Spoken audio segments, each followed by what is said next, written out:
Flame photometry. Flame photometry, also called as flame atomic emission spectroscopy. So it is mainly used for determination of the alkaline earth metals. When these compounds are exposed to the flame, compounds will be emits the light. So that's why we are calling it as emission spectroscopy.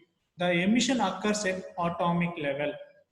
So in flame photometry is nothing but it is a one type of emission spectroscopy at atomic level. It is a branch of spectroscopy in which the species examined in the form of atom. So here the atoms are exposed to the flame. Even though it will be a molecule, the molecule will be converted to atom. At atomic level only, the emission of light will be happen. So that's why we are called as atomic emission spectroscopy.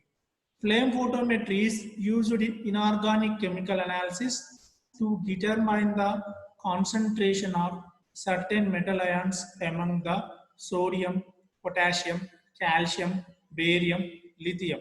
So mainly this flame photometry used for determination of the metal ions like sodium, potassium, calcium, barium in the biological solutions are normal, whatever the food products, whatever it may be. Flame photometry is based on the measurement of intensity of light emitted when a metal solution is introduced into flame. So when we expose our metal ion solution to flame, so the flame photometry measures the intensity of light, how much amount of light emitted by the atom and what type of atom. So here two phenomena, two types of analysis will be happen. One is qualitative analysis, another one is the quantitative analysis. In qualitative analysis, wavelength of color tells type of the element. So each sodium will give the different type of color light and the magnesium will be give the different type of color light. So the type of color represents the qualitative analysis and intensity of the light represents the quantitative analysis. Principle. So here when a liquid sample consisting a metallic salt solution is introduced into a flame, the following steps takes place. So here first we have to take the liquid sample, then we have to expose it to the flame. First what happened? The solvents gets evaporated. Whatever the solvent will be there, it will be evaporated. Then the solid salt gets converted into gaseous state. The salt converted into gaseous state. At gaseous state, again we are giving the flame. So at the gaseous state, the molecules dissociate into either a portion of a total gas of the molecule gives rise to neutral molecules or free radicals. Neutral atoms are free radicals. So the molecules entire gas portion or some amount of the gas portion, gaseous state, will the molecules will be converted to neutral atoms or free radicals.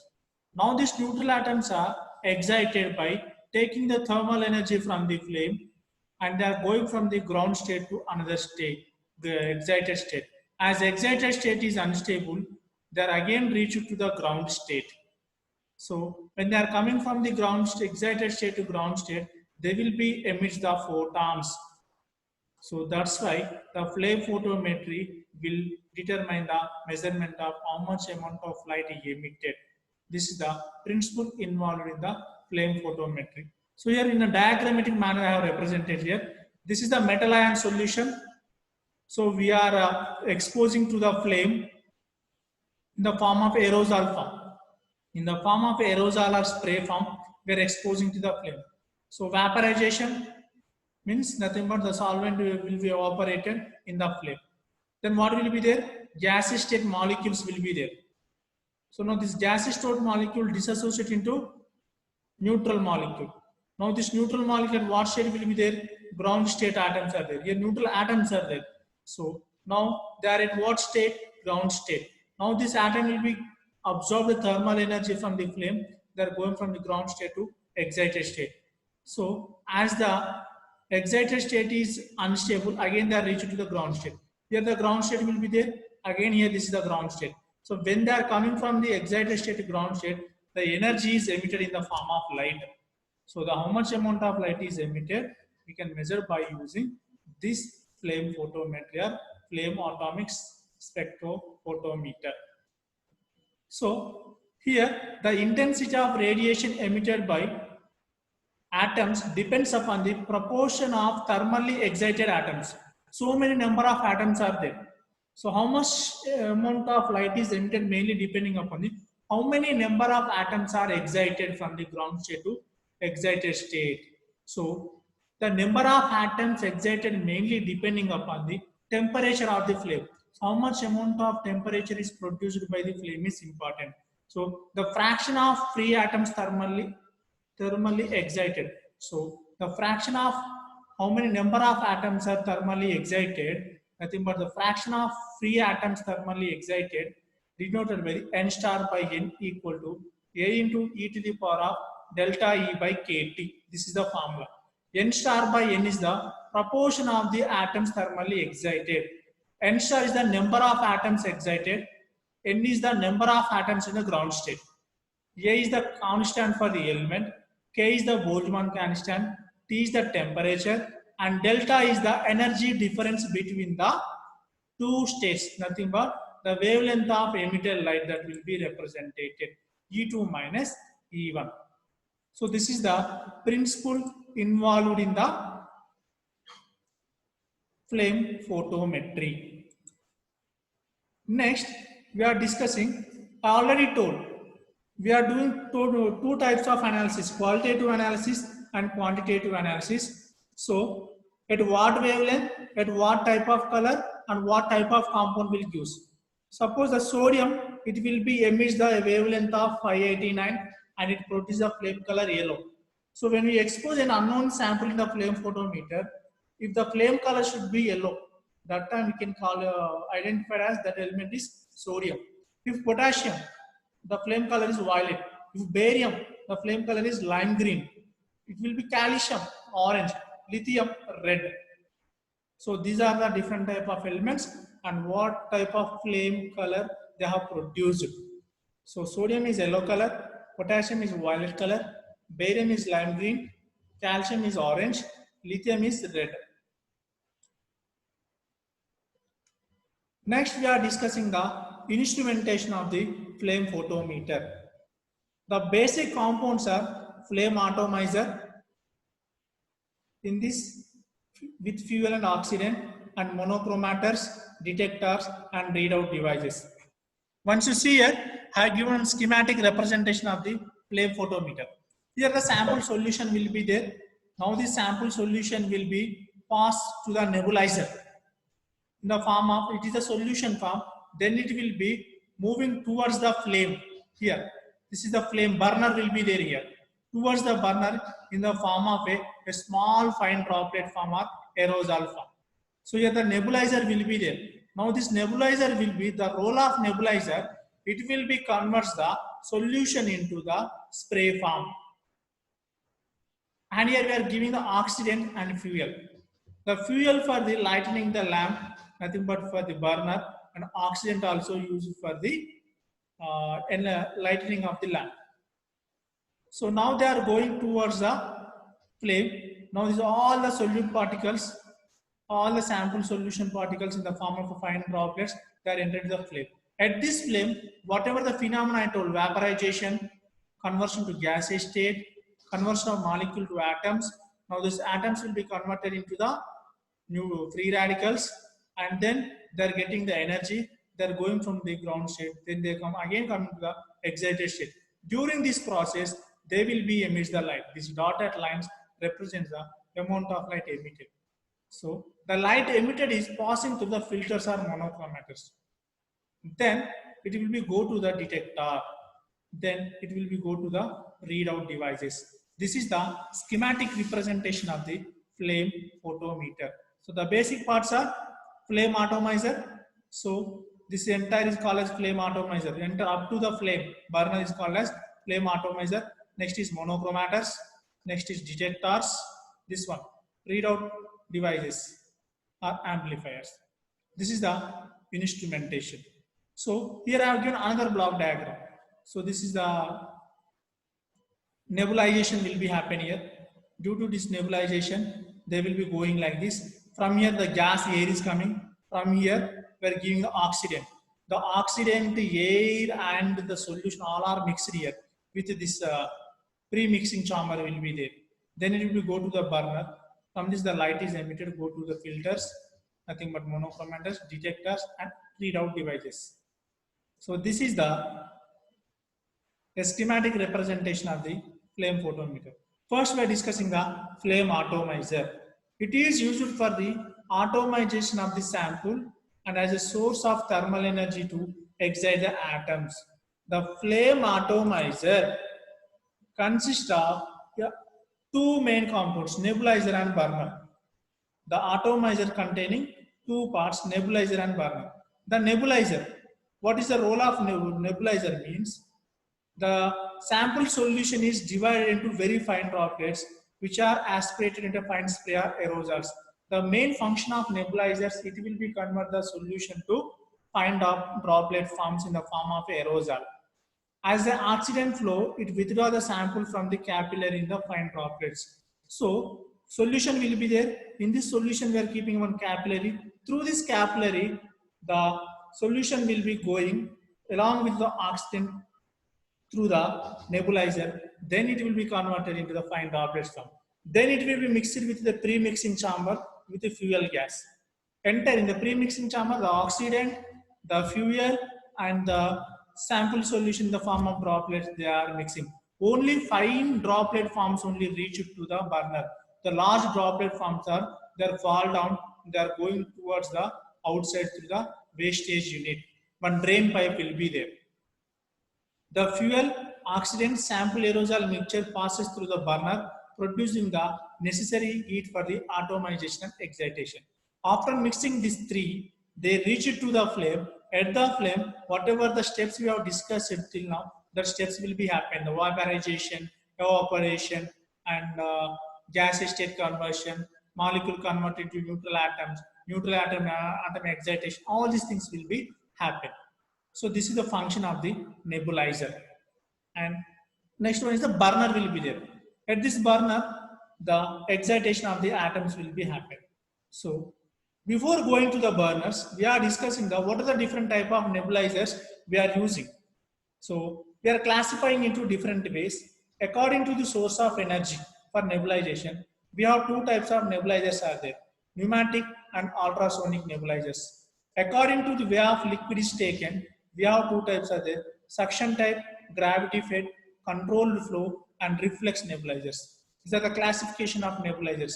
And the most commonly used nebulizer is pneumatic nebulizers.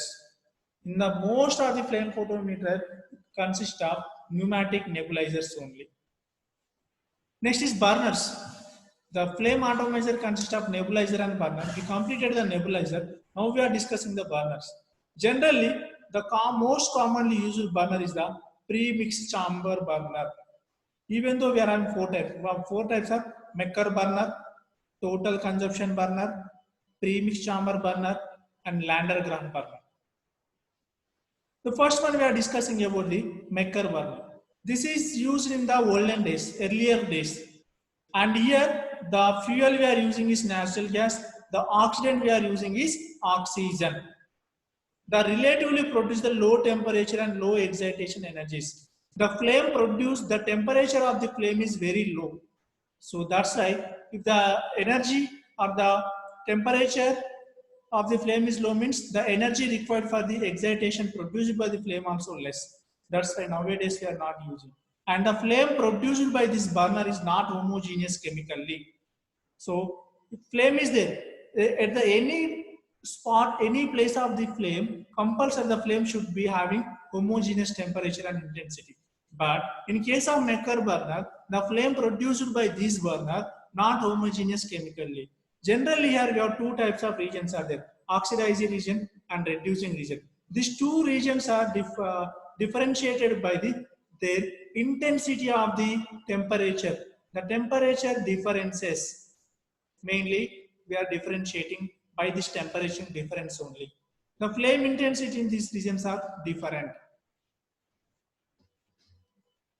Next burner is total consumption burner. As the name suggests, total consumption. The consumption of solution occurs at the tip of the burner. In the total consumption burner, the fuel and the oxidant, and oxidant is nothing but gas, are mixed and combusted at the tip of the burner. Up to the tip of the burner, this is the tip of the burner, the sample solution, the fuel and oxidant, they are travel separately. They all are mixed at the tip of the burner. There is no pre-mixing before the tip of the burner. At the tip of the burner only, they are mixing. The total sample, the total fuel accident, the total elements are combusted or they are mixed at the tip of the burner only. The most commonly used fuel is acetylene, oxidant is air, and sample meet at the base of the flame. The flame is drawn into the sample is drawn up into the flame by the Venturi effect by the support of gas. So the sample in the sample solution, they are going to the base or tip of the flame by the Venturi effect. How we are getting Venturi effect means because of the application of the high pressure air or oxidant. The gas creates a partial vacuum above the capillary barrier. So when we give the gas, that time a partial pressure barrier will be there.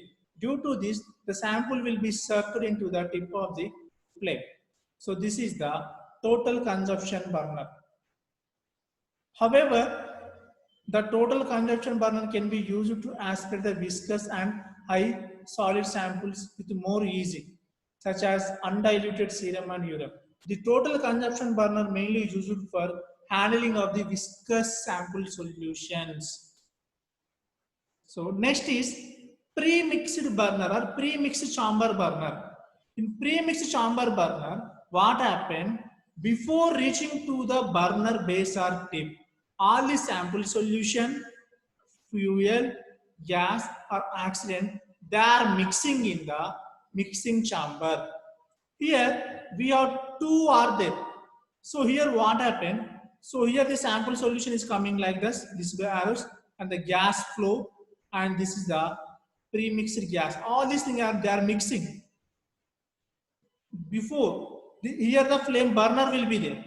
Here the burner consumption chamber, this is burner exit plate.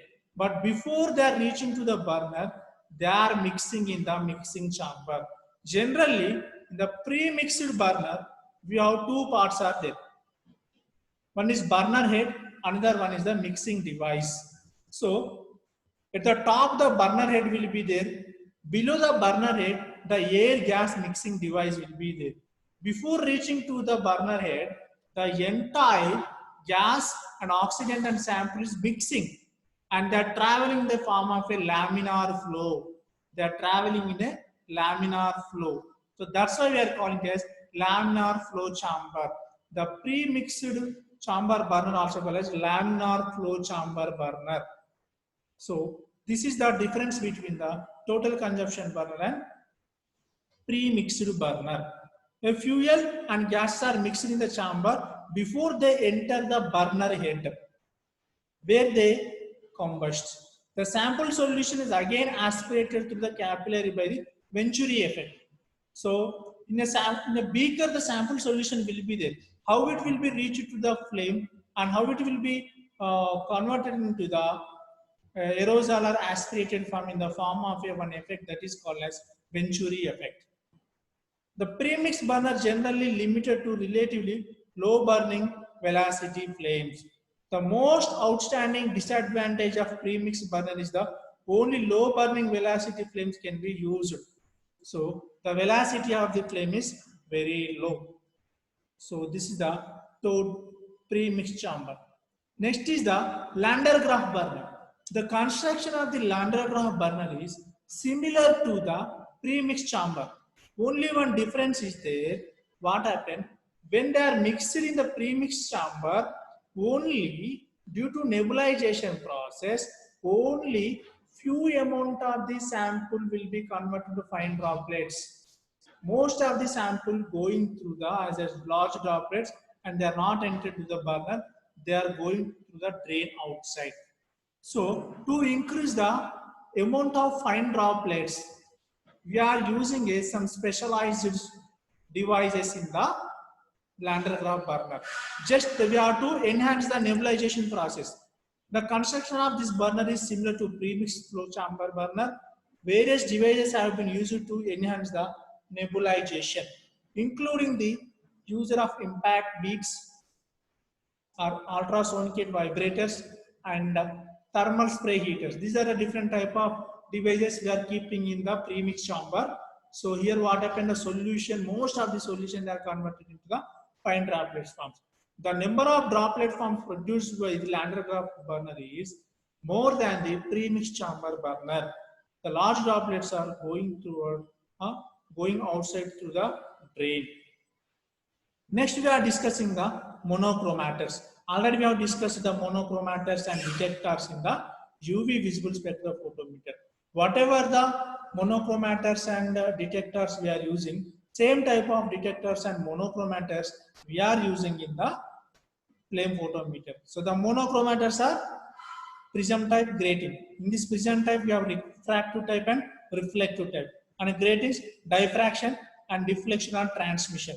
So filters, already we have discussed the glass filters, gelatin filters, interferometric filters. So the glass filters are made up of a colored glass. They will transmit it to the limited wavelength light. The color produced by the glass is mainly due to the incorporation of the oxides of vanadium, nickel, copper, and chromium. The bandwidth is plus or minus 40 nanometers. And gelatin filters. Here, the gelatin is sandwiched between the two glass plates. And interferometric filters. In this interferometric filters, one glass plate will be there. Again, this glass plate is coated with the one metal. Above the metal, we are coating the dielectric material. And above the dielectric material, again, we are coating to the same metal what we have used. Again, we are coating the glass. So between the glass metal, the dielectric metal should be sandwiched. The dielectric metal is sandwiched between the a glass metal. So when the light will be fall on this one, what happened? Some amount of light is reflected back. Only specific light only go, they are transmitted. So this is called as constructive interference of the transmitted light. And only few amount of light will be there reflected. This is called as destructive interference. And prisms, the prisms bends the monochromatic light and they are mainly made up of quartz prisms or glass prisms also we are used. The quartz prisms used in the UV region and the glass prisms are used in the visible region. So how it will be function? This mechanism of working of the prism we have represented in a diagrammatic manner. Next, gratings. So gratings are nothing but a large number of equispatial lines on a glass blank coated with aluminum film. So this is the glass. On this we are coating with the alumina. So we are having some equispatial line grooves are there. Each groove will represent a specific wavelength. Next is, so what are the different type of gases and air, oxidant and fuel we are using. This is the fuel and this is the oxidant.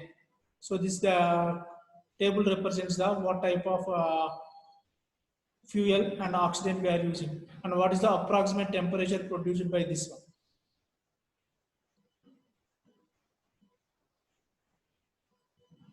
Next, detectors. The commonly used detector is photocell detector and photomultiplier. In photocell detector or phototube, one evacuated glass tube will be there. In this evacuated glass tube, off-cylindrical metal pipe will be there. The inner face of the off-cylindrical metal is coated with the photoemissive compounds like cesium oxide and potassium oxide. It will be represented in blue color. So it will be act as a cathode. Exactly opposite to the cathode, we are giving a one wire that is the anode. So when the UV light will be fall on the cathode, the electrons will be produced. The produced electrons are attracted by the anode and they are connected to the external circuit. Then it will be produce the current.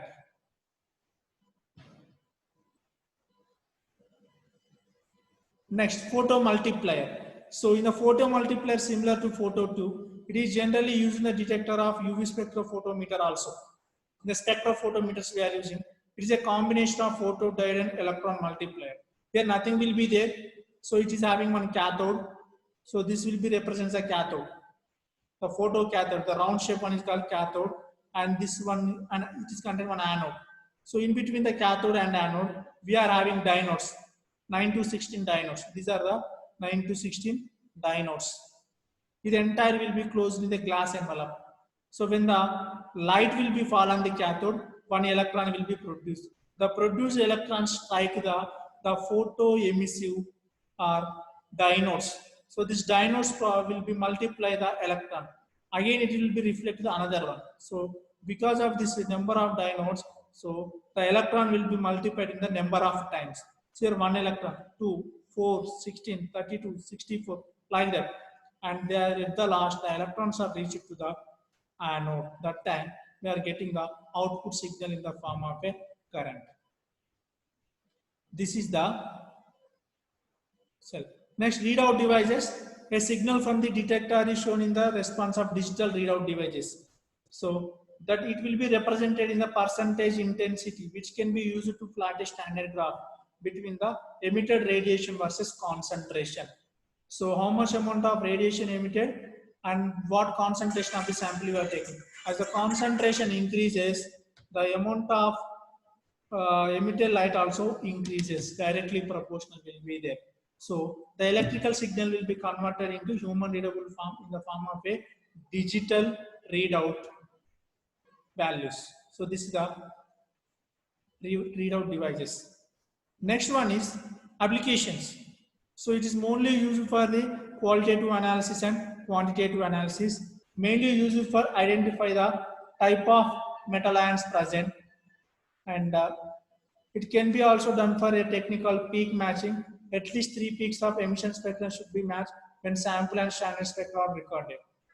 And the quantitative analysis is, it is mainly used for determine the concentration of first A, second A group of elements, alkali and alkaline earth metals, and concentration of calcium in the serum, nothing but in the blood. Concentration of calcium, sodium, potassium in the urine analysis, blood analysis, and the amount of sodium, potassium, calcium in the IV fluids and oral rehydration salts. Nothing but oral rehydration salts. We are having some drinks are there. Oral rehydration drinks are available in the market. And before we are taking that, we have to check whether the amount of the minerals present in that one. S of potassium chloride in the syrup and concentration of lithium in the serum for therapeutic drug monitoring. TDM, therapeutic drug monitoring. So concentration of lithium in the serum. So this is the your topic. If you have any doubt, please ask me.